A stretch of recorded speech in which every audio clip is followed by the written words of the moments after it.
Okay, so our topic is about India. We tackle about the government structure and political system, their economic and social development, the role in global governance, and the foreign policy and global influence. So first, we begin with global governance structure and political system. So the government structure and political system of India is a sovereign socialist republic, secular democratic republic country. Sovereign means India is independent, governs itself. It's not controlled by any other country, where their decisions are made within its own border. So it is socialist because this refers to the historical emphasis on a more more on egalitarian and independent country. So socialist because their aim was to distribute wealth more evenly and reduce economic disparities. Next is secular because India is a secular state, meaning their government maintains a neutral stance toward religion.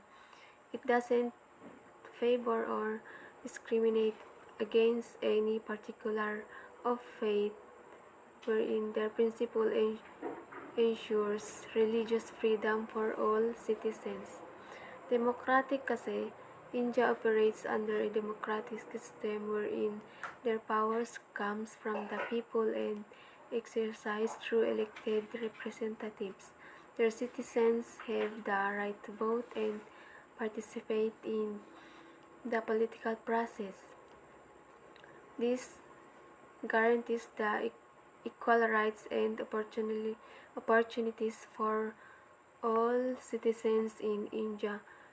So, ay republic naman kasi the head of the state in India, namely India's president, is elected for 5 years by the member of Lok Sabha, Rajya Sabha, and the state legislative assemblies.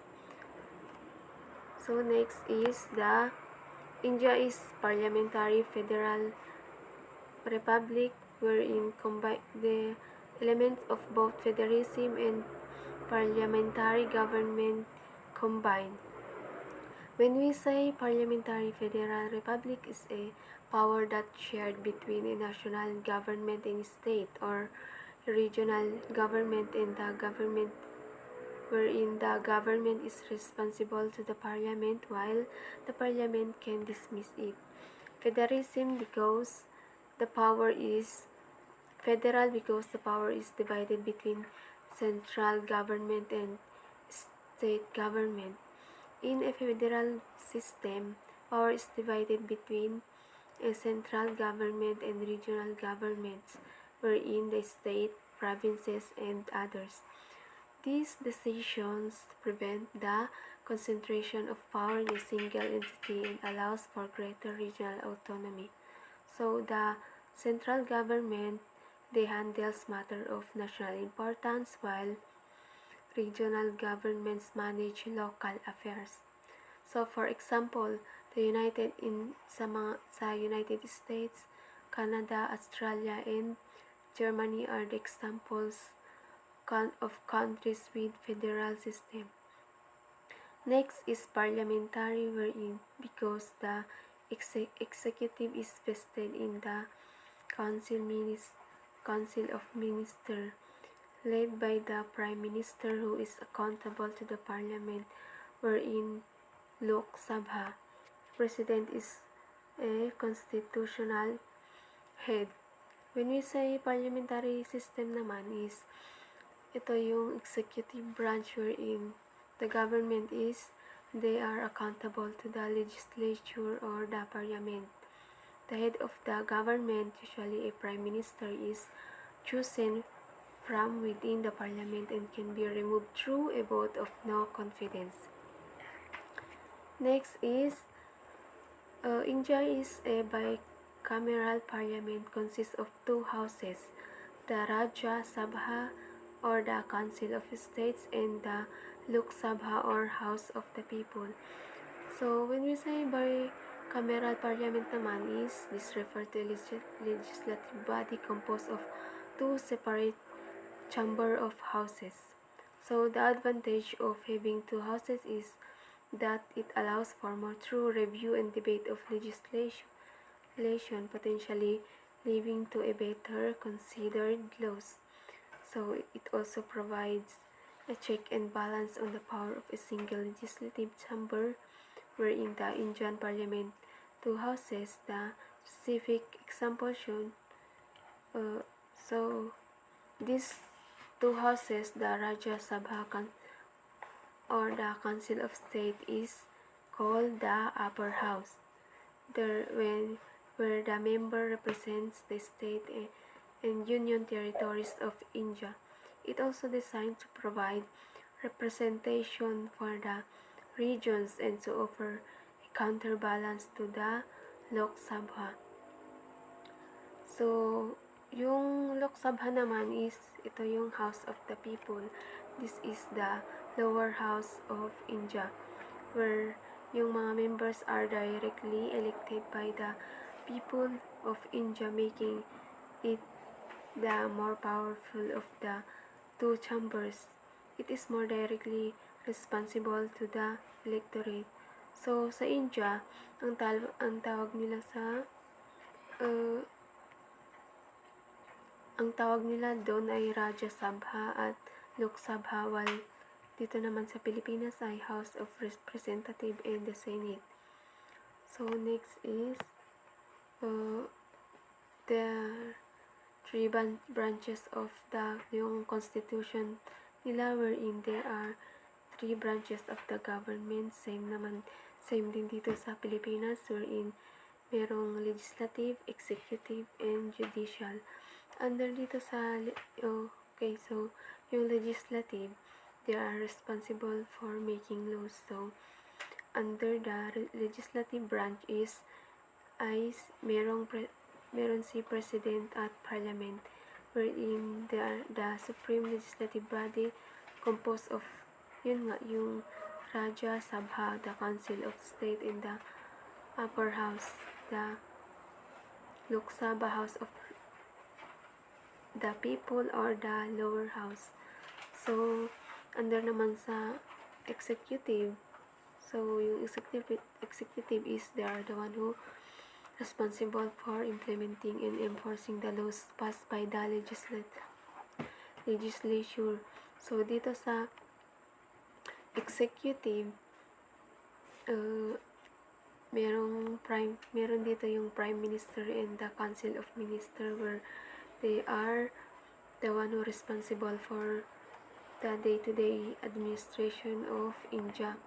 So, under naman sa judicial branch, wherein yung judicial branch, they are the one who responsible for ensuring the laws and ensuring that yung mga laws ay they applied fairly. So, under this legislative ay merong Supreme Court and the highest, wherein yung Supreme Court, yun yung the highest court of appeal sa India. At meron ding highest court in the state, where they are the one who operate within individual states. And lastly ay yung district court, where this district court is the lower court that handles cases at the district level. Okay, let's go to India's economic and social development. India, the world's most populous democracy and one of the fastest growing major economies, has undergone significant economic and social transformation in recent decades. The country continues to face challenges but has also made considerable progress in several key areas of development. Ang India ay nakaranas ng malaking pagbabago, parehong positibo at negatibo sa ekonomiya at lipunan dito sa mga nakaraang tao. Ito naman ay sa economic development.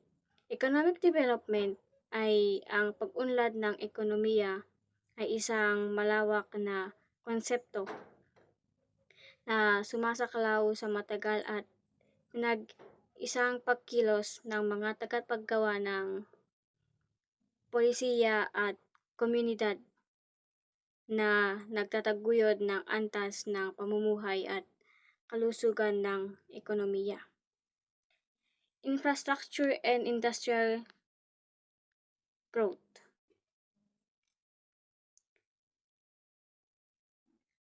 GDP growth. India has experienced robust economic growth over the past 2 decades, with GDP growth rates averaging 6 to 7% annually. The services sector is the largest contributor to GDP, followed by industry and agriculture.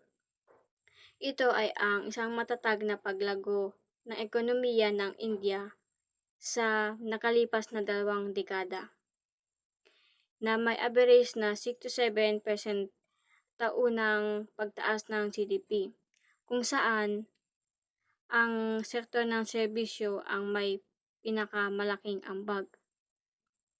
The infrastructure and industrial growth. This is a significant investment in infrastructure, roads, railways, energy, digital connectivity has supported industrialization. The Make in India initiative aims to boost domestic manufacturing and create jobs. Ito ay ang paglago ng industriya ng India ay tinutulungan ng malaking pamumuhunan sa infrastruktura at ng programang Make in India na naglalayon na palakasin ang lokal na pagmamanufaktura at lumikha ng mga trabaho. Financial inclusion. Programs like Chandan Yojana had led to a surge in bank account ownership. India's fintech sector is also booming, enhancing access to credit and digital payments. Ang mga programa tulad ng Chandan Yojana ay nagdulot ng malaking pagtaas sa bilang ng mga bank account sa India, at ang pag-unlad ng sektor ng fintech ay nagpapadala sa pagkuha ng kredito at paggamit ng digital payments. Foreign direct investment. This is a liberalized FDI norms and improved ease of doing business have made India an attractive destination for local investors. Ang pagpapadali ng mga regulasyon sa foreign direct investment at ang pagpapabuti ng kalagayan ng pagnenegosyo sa India ay nakakaakit ng mga dayuhang namumuhunan. Under social development, there are 5. One is poverty reduction, education, healthcare, gender equality, and urbanization housing. Let's go to the challenges and way forward. India faces ongoing challenges including unemployment, environmental degradation, and regional disparities, addressing climate change, reforming labor, and the laws and the investing in human capital. Ang India ay ang mga hamong pa ring kinakaharap tulad ng kawalan ng trabaho, pagkasira ng kapaligiran, at pagkakaiba ng mga rehiyon. At ang pagtugon sa climate change, reforma sa mga batas, sa paggawa at lupa, at pamumuhunan sa human capital ay mahalaga para sa inklusibo at sustainable development. Role in global governance.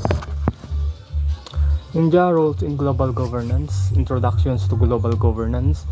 India historical contributions. India in the United Nations. Economic influence in international organizations. India soft power and strategic diplomacy. Challenges and future outlook. So first, what is global governance? So global governance means when countries around the world work together to solve big problems that go beyond one country, like climate change, war, disease, and trade rules. So why it is important? Because everything is connected. For example, a virus starting in one country can spread worldwide, like COVID-19. So nation must cooperate to fix global problems together. So who's involved? So first, the UN. Second, the World Trade Organizations. And last, the World Health Organization. So, example, when COVID-19 spread, the World Health Organizations help guide countries on how to stay safe and shared information quickly. So that's what we call global governance in action. So India historical contributions. So here the non-aligned movement leadership. So India stayed neutral during the Cold War, choosing not to join either the USA or the USSR.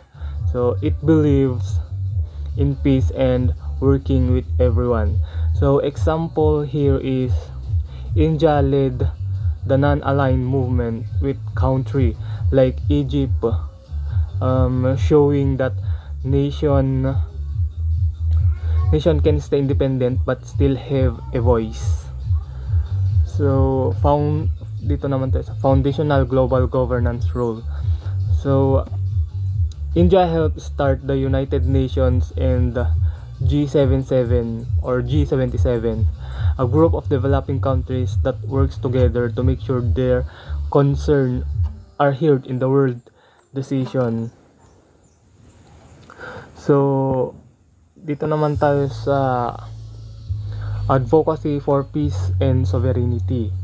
So India always supports solving international problem peacefully, respect every country independence. So example here is India often speak in favor of peaceful talk instead of war and conflict, like its role in bringing peace to part of Africa and Asia. So dito naman tayo sa India in the United Nations. So we have here the UN peacekeeping contributions. So India send soldiers and officers to help the United Nations keep peace in war-torn countries. Example, India troops have helped in countries like Congo and Sudan to protect civilians and bring order. Yun. So, second, Security Council Reform Campaign. So, India want a permanent seat at the United Nations Security Council to better represent large and growing countries. Example is India what we call that, argues that it represents 1/6 of the world population, so it should have more say in world security decisions. So the third is role in General Assembly dynamics.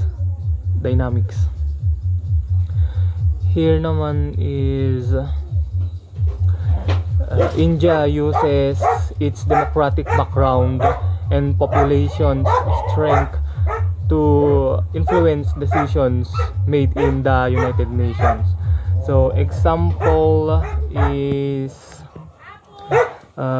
India helps lead votes and creates resolutions that protect developing countries and promote peace.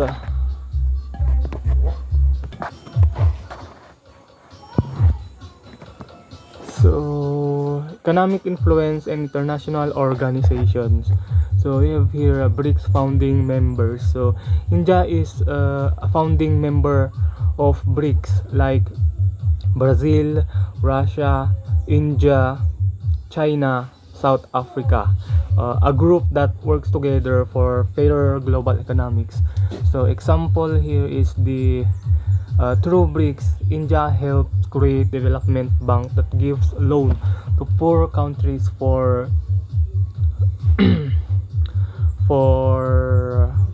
project like roads and schools. So yun, active G20 participations. So India takes parts uh, India take part India take parts in G20 meetings, so which include the world largest economies.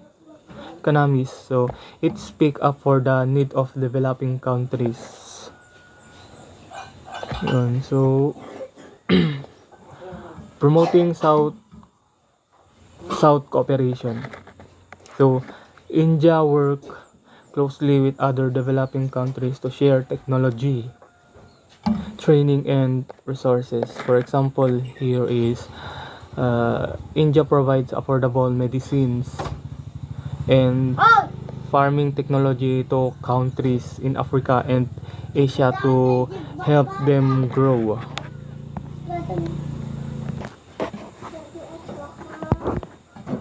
So, India soft power and strategic diplomacy. So, cultural diplomacy impact.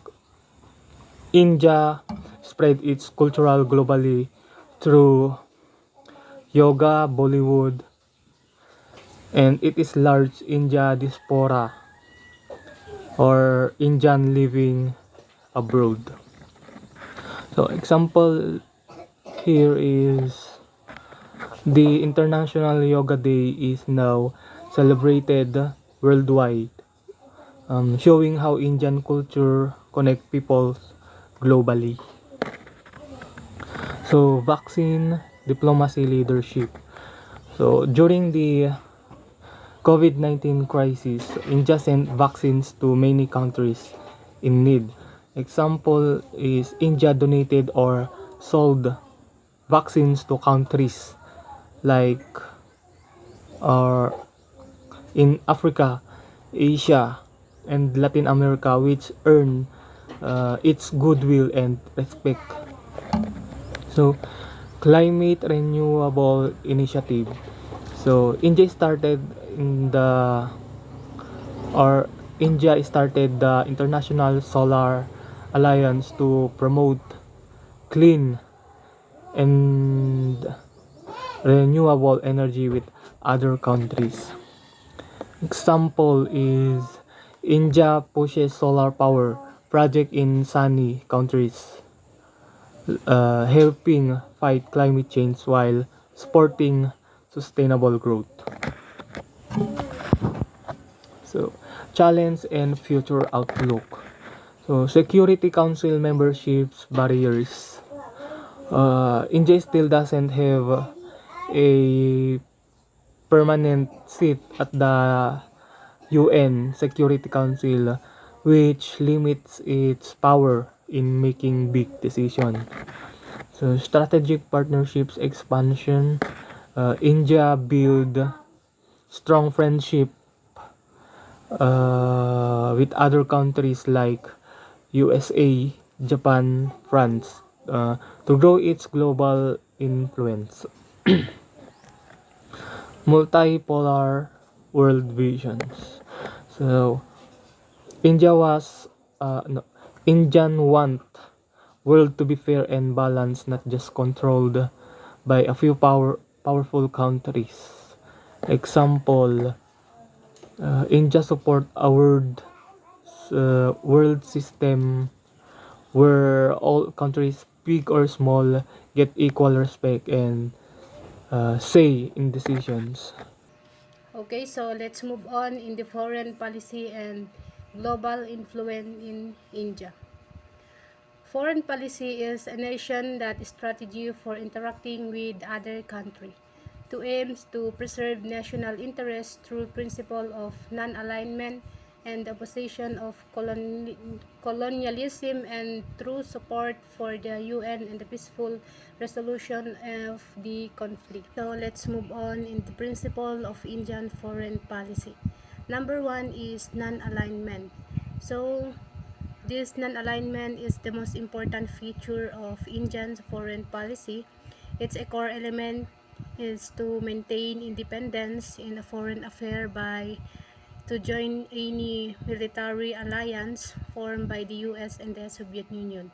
So, which emerged as the important aspect of Cold War politics after the Second World War. So in this non-alignment, it is the neutrally or non-involvement or insolationism. So it was positive and dynamic aspect. And number two is the Panchil. Panchil is the Indian policymaker lead toward understanding that the social, economic, and development security in a human being. So the China and the India is the agreement to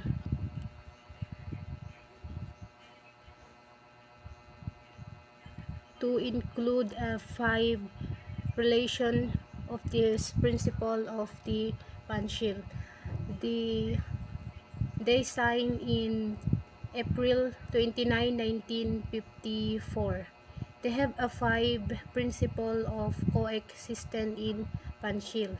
Yan yung nag-agree ang China din sa India.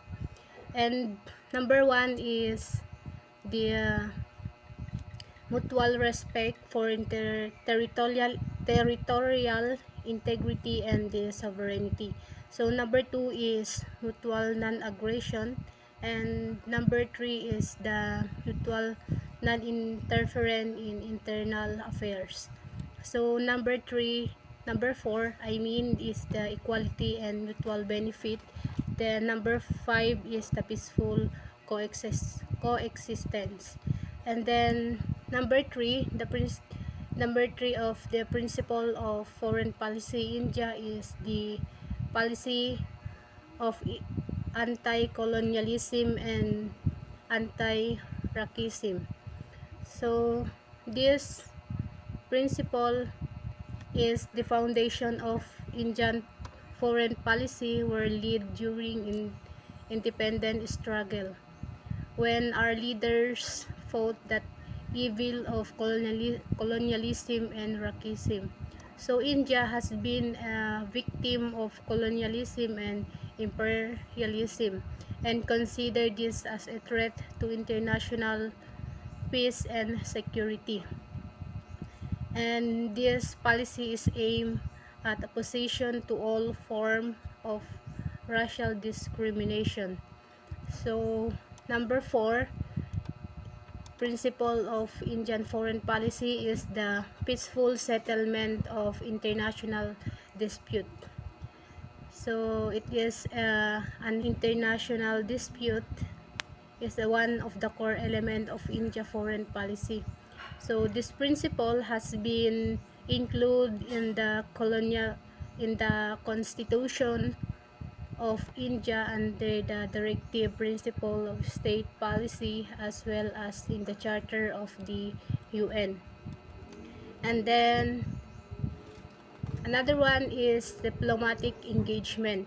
So India is they engage to the other country like China, Pakistan, Afghanistan, and Maldives. This is the four country to they engage in diplomatic. We'll discuss about the economic diplomacy of India. Trade initiative seeking tariff reduction with key partners. India's active participation in negotiation and implementing free trade agreements with various countries in blocs like Asia, Japan, South Korea, and ongoing discussion with the UE and the UK. These agreements aim to reduce tariff and boost bilateral trade. Investment climate. Implementing reforms to attract foreign investment. The Make in India initiative, which aimed to attract foreign investment by streamlining regulations, offering incentives, and develop infrastructure and encourage companies to manufacture and goods in China. Their infrastructure projects, enhancing connectivity in South Asia and beyond. India's focus on improving connectivity with its neighbors through projects like the Bangladesh, Bhutan, India, Nepal initiatives, which aims to enhance transport and trade links. Investment in port of highway along its border also serve its purpose. I will go to the soft power and cultural influence India. Diaspora engagement, leveraging the global India community for diplomatic outreach. The Pravisi Bharatiya Divas, or the Non-Resident of India Day, is an annual event organization by the India government to connect with and recognize the contribution of the India's diaspora worldwide, encouraging the engagement India's development and promoting its interact abroad. The cultural export promoting yoga, cuisine, and cinema worldwide. The globally population of Bollywood movies, India classical music and dance form, yoga and Ayurveda contribute significant to India's soft power and creating interest and positive perception of India's culture globally. Their education initiatives,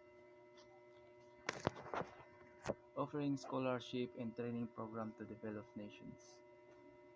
India's Technical and Economic Cooperation Program provides technical assistance and training programs to professionals from developing countries, fostering goodwill and building long-term relationships. India also offers scholarship to international students to study in the universities. Their challenges and response in India. Borders tension, managing dispute with neighbors countries. India's ongoing border dispute and management of its long and often challenging borders with Pakistan and China require continuous diplomatic and military engagement to maintain peace and stability. Refugees and policies. Addressing international concerns over treatment and of Rohingya refugees. India, India's approach to refugees, such as those from Myanmar and Afghanistan, is often guided by humanitarian principles. Although it is not a signatory to the 1951 Refugees Convention, balancing domestic and concern with international obligation remains a challenge. Lastly, their global conflict, balancing relations amidst Russian-Ukraine tension. India has historically maintained a non-allied stand during the major global conflict, focusing on peace, peaceful resolution, and advocating for multilateralism. Its current approach to the Russian-Ukraine conflict involves balancing its strategic partnership with Russia with its growing ties with Western nations, emphasizing dialogue and peace settlement.